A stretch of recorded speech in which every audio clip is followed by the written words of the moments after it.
Good afternoon. My name is Srini Tridandapani. I'm a professor and vice chair of radiology at the University of Alabama Department of Radiology. Mason?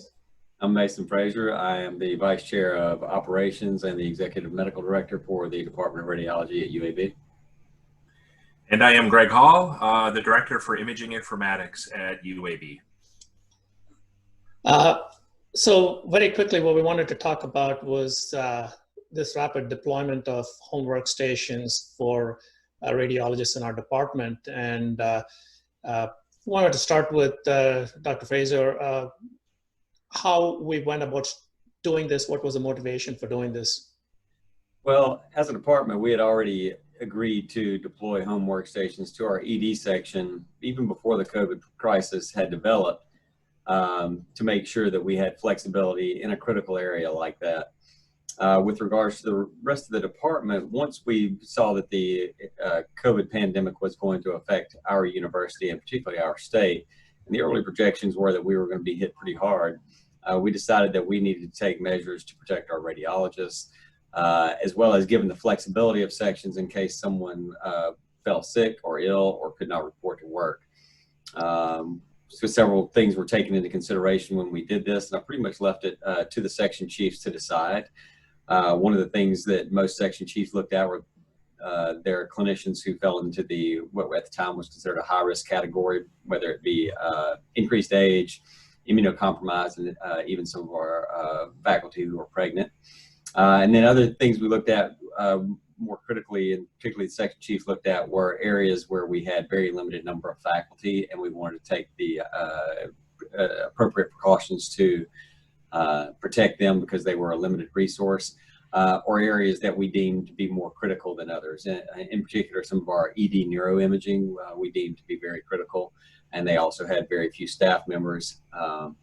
And so we looked at, those are some of the major considerations we looked at.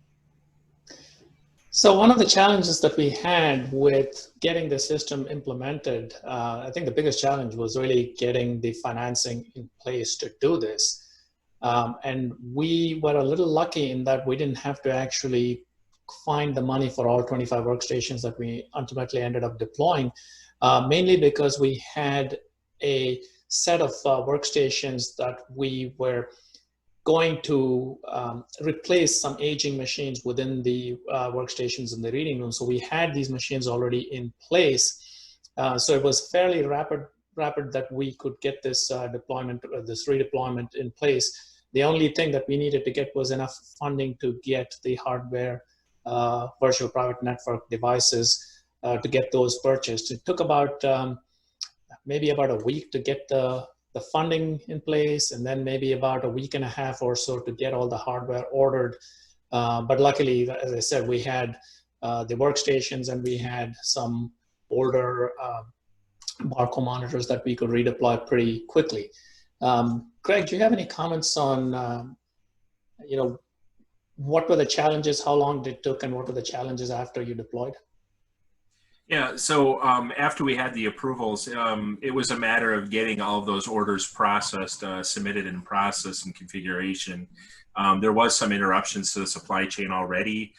This was late March when we were moving forward with this. So there were delays with shipments.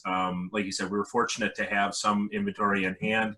One of the biggest things we need to acquire were the VPN appliances to enable secure remote connection with a good performance.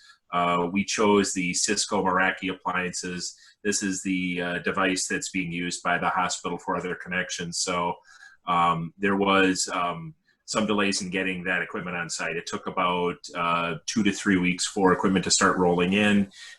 We were able to start deploying that, but it took about another 3 weeks to, as equipment was trickling in, we were able to get it redeployed and out into people's homes. So the full project probably took from initiation to completion about 5 weeks, 5 to 6 weeks. So. And then lastly, the thing that I think it's important now is what do we do moving forward at some point after this COVID crisis blows over? How much are we going to reintegrate back into the workstations? I think these are open questions, but do you have any thoughts about this, Mason? Yeah, I've I've been a strong advocate for home workstations for a number of reasons and for a while. And I think some of the reasons that I've always had have come to light since we've made this deployment. It really does give our sections an added flexibility and ability to expand at a moment's notice if need be.